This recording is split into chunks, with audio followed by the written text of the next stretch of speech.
Hi guys, it's Rachel with WTI, and I want to show you guys one of my favorite colors in my Sharpies. I do have many different ones. This one here is Berry. This is a nice fine tipped Sharpie.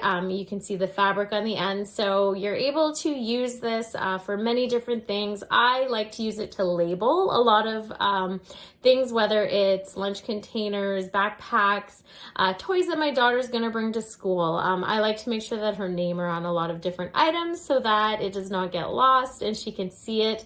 I love to label a lot of things too, whether it's in her playroom, whether it's food containers. This is something that I really like because it is permanent. It can go on a lot of different types of material. It's not going to smudge once it's dry.